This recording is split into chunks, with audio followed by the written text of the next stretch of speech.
একটি CCTV footage দেখে আমার একটি কোরআনের আয়াতের কথা মনে পড়ে গেল।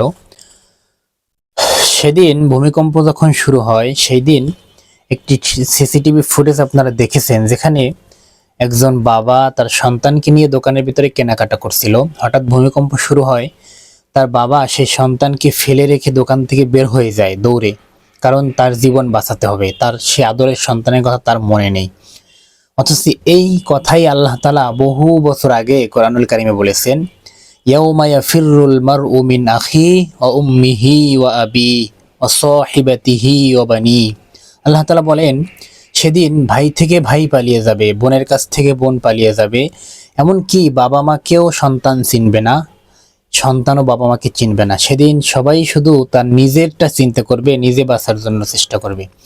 তো আমরা এই সামান্য ভূমিকম্পতে এটা দেখলাম যে এরকম অসংখ্য আরো ঘটনা আছে, যেখানে স্ত্রীকে ফেলে রেখে স্বামী দৌড়ে পালাচ্ছে, সন্তানকে ফেলে রেখে মা পালাচ্ছে, মাকে ফেলে রেখে সন্তান পালাচ্ছে। এটা হচ্ছে দুনিয়ার চিত্র। তো আখিরাতের চিত্র তো আরো ভয়ানক হবে।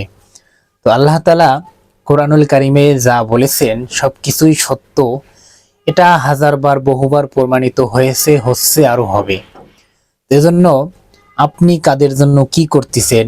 সন্তানের জন্য সারা জীবনটা শেষ করে দিচ্ছেন, আবার কোন কোন স্বামী তার স্ত্রীর জন্য পুরো জীবনটাকেই বিসর্জন দিচ্ছে।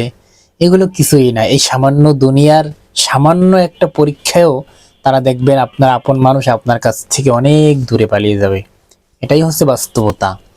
এর জন্য আপনি আপনার সন্তান, আপনার পরিবার, আপনার আত্মীয় স্বজনদের পিছনে সব সময় ব্যয় না করে আপনি আল্লাহর পিছনে, আল্লাহর জন্য সময় ব্যয় করেন, রাসূলের জন্য সময় ব্যয় করেন। আল্লাহ তাআলা যেভাবে আপনাকে চলতে বলছে, যেভাবে আপনাকে দিক নির্দেশনা দিয়েছেন, সেগুলো আপনি মানার চেষ্টা করেন।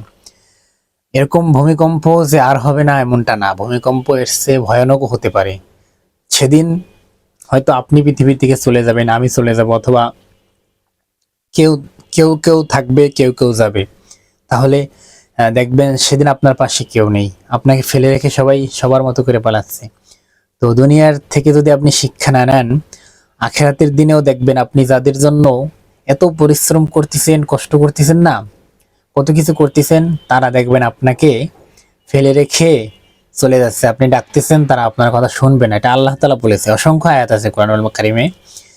তো সেই ক্ষেত্রে আপনাকে আপনার নিজের চিন্তাটাও করতে হবে। আপনি যে দুনিয়ার পিছনে ছুটছেন, আখিরাতের চিন্তাও করেন। ওই দিন কিন্তু আপনাকে কেউ একটুও সাহায্য করবে না, কেউ আপনাকে তার আমল দিয়ে আপনাকে সাহায্য করবে না যে আমি জান্নাতে যাচ্ছি, ও তো আমাকে দুনিয়াতে অনেক ভালোবাসতো, অনেক হেল্প করতো, তাহলে ওকেও আমি নিয়ে যাই। সেদিন ইয়া নাফসি ইয়া নাফসি, যার ইয়া নাফসি সেই পড়বে, কেউ আপনার জন্য কাঁদবে না। এজন্য আসুন আমরা এই ছোট ছোট বিপদ থেকে শিক্ষা নেই এবং আল্লাহর দিকে ফিরে যাই।